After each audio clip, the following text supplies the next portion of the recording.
All right. So let's take a look at this match. This is again another match from the round of 22 in the Goblin Cluckfest 4. And this is going to be a match between Wallace in the red Infernals and Brave in the blue Vanguard. Okay, so again, in the round of 22, some of the higher top seeds got seeded directly into the round of 16. I believe 6 such seeds, maybe. Well, maybe not quite so many, I'm not sure. And the rest, maybe 5, and that would make sense. And in the round of 22, the remaining 11 seeds were determined. So that's what we're seeing here. And we've got the scout dog, or the scout, that's what they are, they're scouts, out of Brave, hanging out over at the camp. But this imp, okay, interesting. The imp managing to get it down. The dog, I thought, might have been going there to harass the imp and stopping it from expanding. But this is a very interesting build. I like this build out of Wallace. It's not one that I've necessarily done before. But what I like about it is we see that Wallace did go vault first, but then put down the shrine, and then pushed out the brute. That was not sort of the normal order previously if you were going single vault, and certainly not if you're going double vault. You used to push out the brute first, so that you could get to creeping faster, and then once you were creeping, you could use that creeping income to put down the shrine. So at least that was a more standard way in the previous patch, so I do like that adjustment to the build order. Meanwhile, let's see what's going on for Brave. We have, yeah, it looked like it was CC first. I was like, there was no barracks put down in the main base, but we do have a barracks put down here. And so we went CC, that's what we called it back in StarCraft. This is a command post, so we'll call that a CP first. CP first, and now we've got a barracks out, and it looks like a Lancer coming out of that barracks. As a result of the earlier vault from Wallace, we see that Wallace can get a little bit of a creep lead, now having creeped the vision camp. That vision camp bugged out right now and not dealing as much damage as it should be.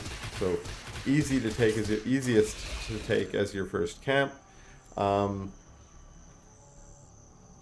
we see that Wallace is taking the health camp, or the energy camp, but didn't claim the health camp. I thought he cleared it, but he didn't claim it. I think that's probably just a mistake. And now that we have our first shrine up, we now have a third shrine going down. So this is looking to be a eco macro game here. We've got Brave with the fast CP now on 2 racks, and doing the kinetic redirection upgrade for the Lancers. And we have Wallace now going out for a 3 base. This is also an interesting positioning diagonal from the mine there. But maybe we'll see if there's some kind of special plan there. Again, I really like this. It's really aggressive creeping. Straight over to the Therium camp. Already got a farm going down there. Maybe being a tad indecisive of whether do I go and take that other Therium camp or not.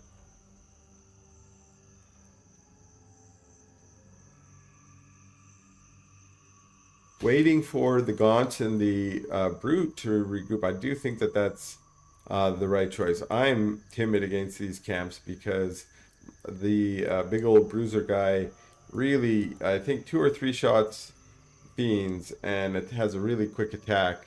So you can lose all your fiends really quick. And see, I do like how Wallace microed his brute to attack first, so the brute was doing the tanking, and look, now running the fiends away. So obviously aware, as I mentioned, of how those fiends can be focused down really quick with 2 or 3 shots, and tanking with another brute. Very, very good choice there, making it so that he didn't have to micro those fiends just quite so much to keep them alive.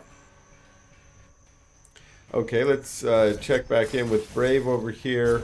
A bunch of Lancers now out on the map, also starting to clear his side of the map.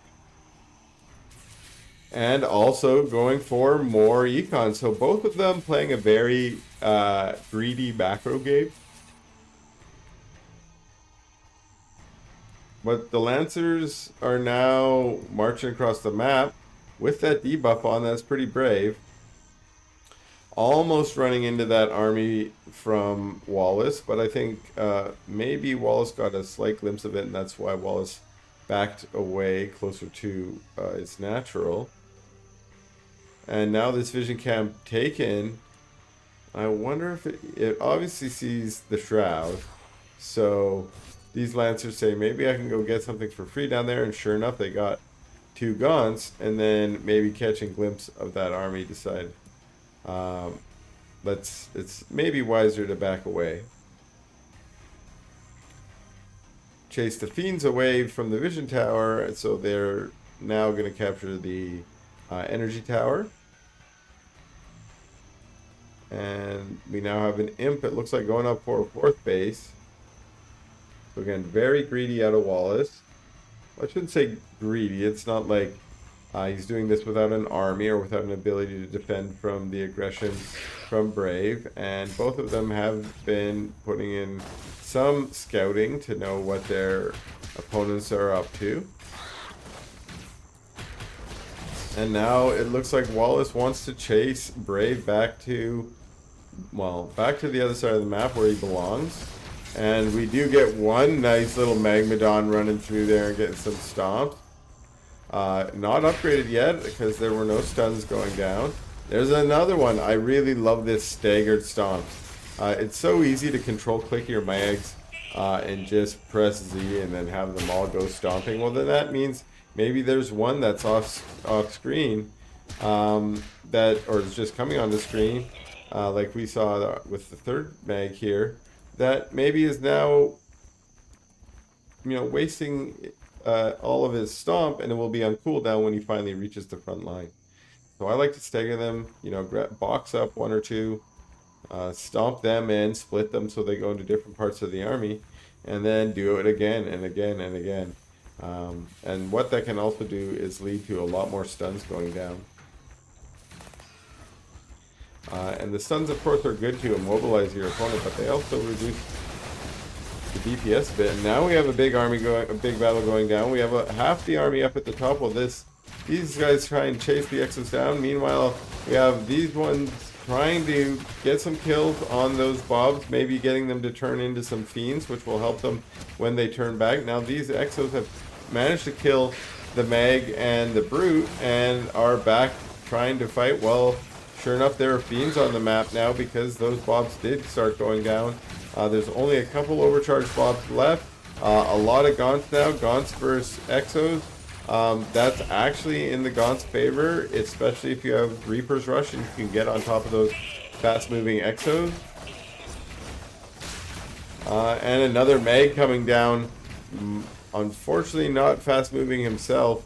And this stomp's only going to, there we grow, getting on top of that Lancer there.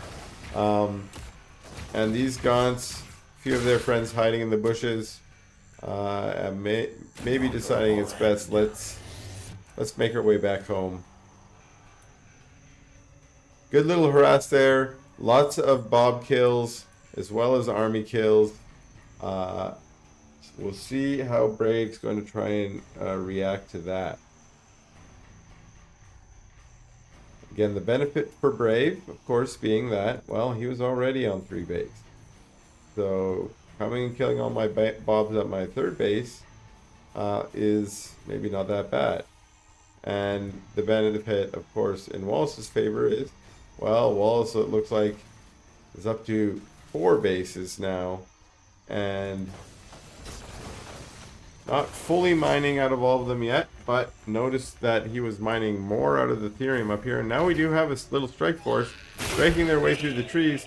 Ooh, and some Flame Imps coming down and getting some nice kills on those Exos. Flame Imps apparently are the way to deal with Exos. I really like this play from Wallace, where you know that there's going to be some imps going down. You got Exos right there in your base, and you know it's going to take you a little bit of time for your Gaunts to get back there. So why not chase those Exos away by flaming up a few of your imps and ramming them right into them, and if you're lucky, as we saw there, actually getting some kills. All right, little Bioforce out creeping again for Brave. And we're entered into that phase again where the creeps on the map have refreshed. And now we see some Spriggans as well. I like that Spriggans, especially against Vanguard, are becoming a more common mid to late game ad. In previous patches, they didn't do enough damage, and ooh, nice Nightfall Infestation going down with the slow on those units. Also getting the Infest.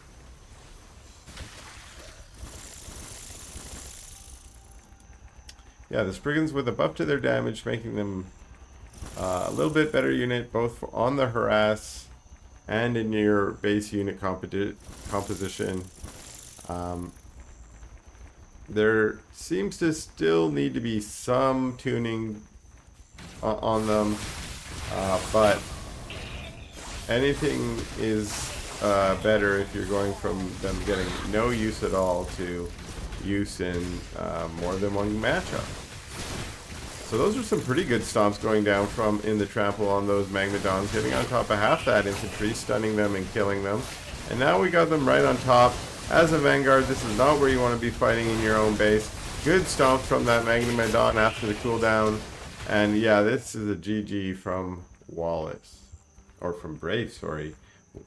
On to the second game. Alright, so here we are on Titan's Causeway, back for game 2. And in that one we saw Wallace coming out ahead. And in this game it looks like they switched their colors. Wallace is going to be in the blue Infernal. And we've got Brave in the red Vanguard coming back for game 2. Let's see what kind of strats we get out this time. In the last game we had kind of a macro start as both players opted to expand first. Let's see if they're going to change that strategy. Now the dog coming in and getting a scout, at least seeing the vault, and getting chased away by the Hexen. And this time the Hexen deciding to stay on her side of the map, although moving out with her imp. Is that to protect the expand? Probably. Yeah.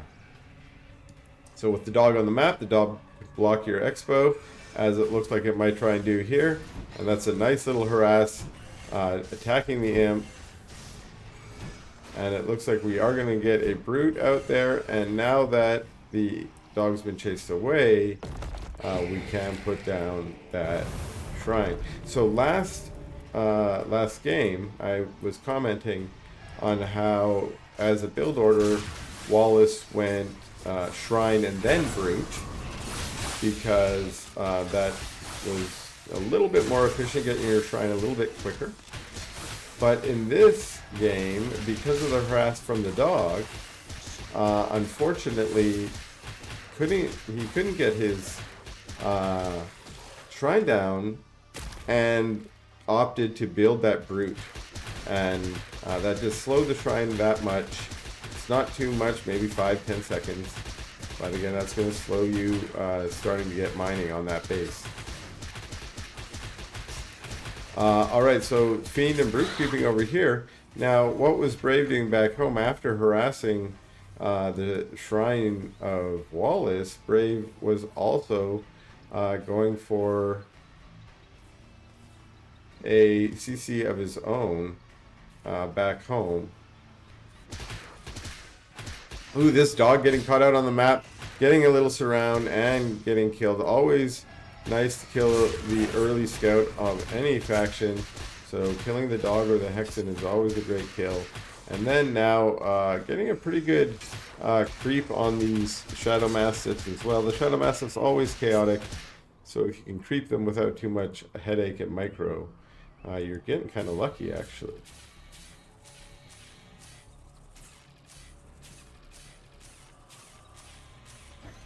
Biokinetics lab going down. Of course, those are used for the upgrades, and they also allow the production of the Exo, one of the better early units for the Vanguard. And now we get a little bit more creeping out of Wallace, and again, a third shrine. So this third shrine timing is certainly fast. The second shrine maybe not quite as fast, but the third one for sure. And 3 shrines, what that allows you to do, of course, is, well, mine more, but pump up that imp production. And for Infernals, imp production is really important. Every single building you build takes an imp, sacrifices an imp. And this is important when you want to start putting down static D. So you go say, hey, I want to drop 5 or 6 Shroud Spires. Well, now you just pulled 5 or 6 imps off mining, and you got to remember to replace them if that's what you've just done, or make sure you have enough imps that you're not taking them off mining.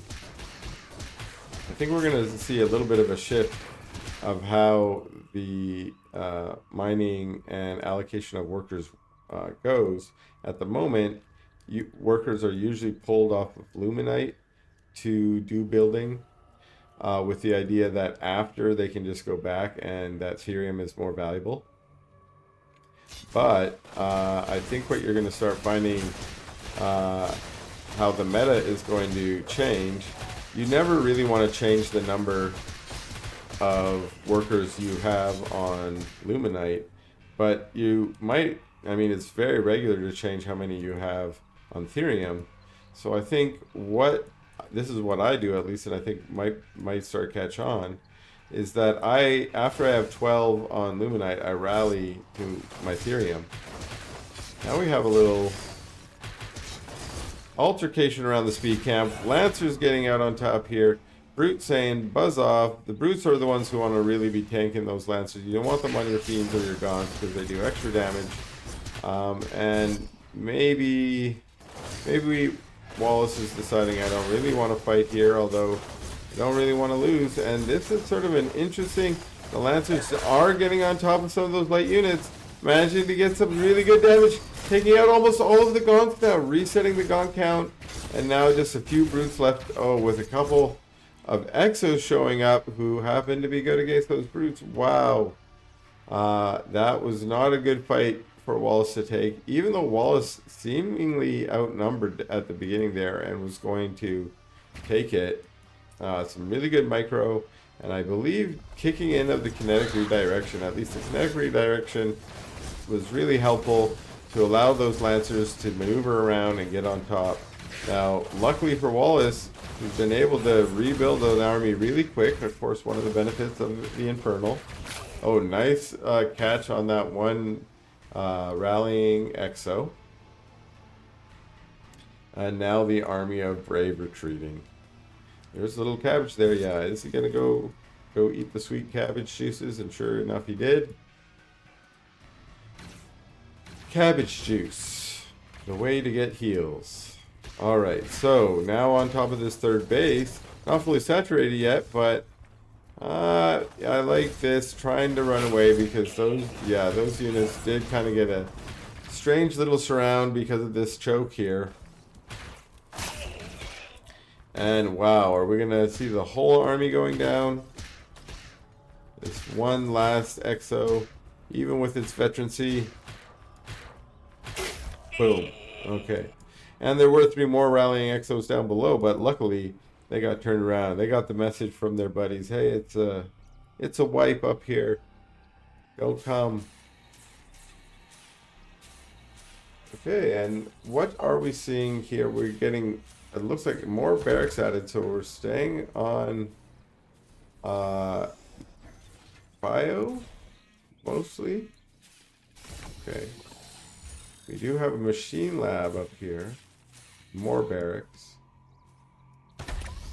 And oh yeah, scrapyard. Interesting. Stop making the scrap. Not super sure what the idea is behind those. Stopping one. And we do have a little hidden base down here at the bottom, so I do like that.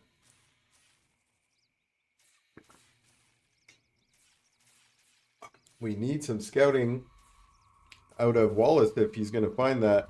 Otherwise, that's going to be a nice little source of side income for Brave. Now, Brave is creeping the speed camp, and we do see this fiend coming around for a scout. And of course, this fiend is premonizing the arrival of a much larger infernal force. Dawn's out in front. Never really how you want it, but that's just the way it is as an infernal. But nice micro from Wallace to say, no, Mags, you get out front. You're the front line. That's why you should be out front. It's hard to keep him there with those speedy gaunts wanting to run past them. Nightfall infestation going down, and then stomps right on top of the army, actually. Getting into there, cutting a lot of exos off. All of those exos going down to focus fire. Now we have one like hero mag just sort of blocking the gap there. Not letting his bros in. Now these other mags. One mag chasing the army down, saying we're going. The rest of the army saying, alright, you call this a wall? We're going to bring this wall down. Mag in the back on top of the bobs. There is a flak cannon that they're getting repaired, doing some really good damage, taking out that mag. Although 4 new mags showed up and a whole bunch of gaunts. They decided the gaunts should... Oh, I like that. Trampling right through the repairing bobs, managing to take out the rest of that. And that's a GG from Brave.